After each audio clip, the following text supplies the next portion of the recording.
उन्हें निर्माण कराने का अधिकार था, किराए पर देने का अधिकार था, परंतु ट्रस्ट की आवश्यकता के लिए, आवश्यकता पड़ने पर पूर्वजों के द्वारा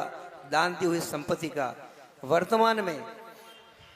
उस ट्रस्ट की जमीन को बेचने का निर्णय लेकर के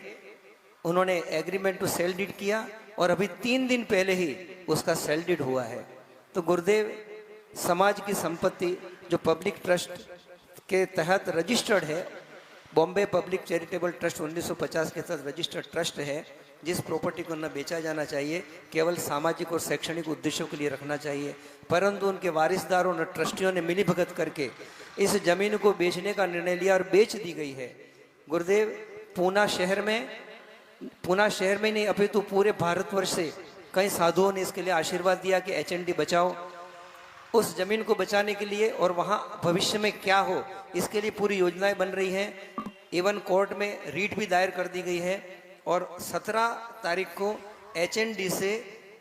कलेक्टर तक एक बहुत बड़ा जुलूस निकलने वाला है। तो गुरुदेव इस एचएनडी को बचाने के लिए, जमीन को बचाने के लिए संपूर्ण भारतवासी चाहते हैं कि आपका मार्गदर्शन मिले और आपके मार्गदर्शन के अनुसार ये लोग कार्य करें। इन्हीं भावनाओं के साथ नमोस्तु गुरु और नमोस्तु नमोस्तु। जैन शास्त्रों में वर्णन आता है, सावधान करना चाहते हैं, जो व्यक्ति निर्माल्य का सेवन करता है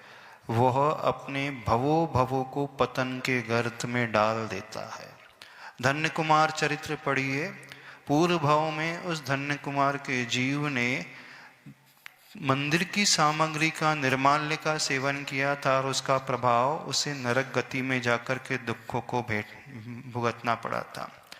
तो सावधान हो जाइए। यदि आपने दान दिया है, पूर्वजों ने दान दिया है और दान देकर के सामाजिक उत्थान के लिए कोई संस्था का निर्माण किया है, ट्रस्ट का निर्माण किया है, तो उनकी आने वाली पीढ़ी पर कोई ऐसा अधिकार नहीं होता है कि पूर्वजों की संपत्ति को वह किसी तरीके से बेच सके और अपने फायदे के लिए, अपने लोभ के लिए, पैसों के लोभ के लिए औने पौने दाम में बेच दे और अपना स्वार्थ सिद्ध करने के लिए गलत तरीके का उपयोग करते हुए ऐसा कार्य कर दे। ये वर्तमान में सबसे निंदनीय कार्य है। पर जो कार्य में सहयोग दे रहे हैं, जिनका मल इंटेंशन है, जिन्होंने गलत तरीके से इस प्रकार के पेपर्स बनाए हैं, गलत तरीके से इस प्रकार की भावना रखी है, यह दिखला करके कि हमारे पास फंड नहीं है, हम जीर्णोद्धार करना चाहते हैं, फंड की शॉर्टेज है और उस फंड की पूर्ति के लिए हम 3 एकड़ की जमीन को बेच रहे हैं, बस मंदिर को सुरक्षित रख रहे हैं और हॉस्टल को थोड़ा सा हम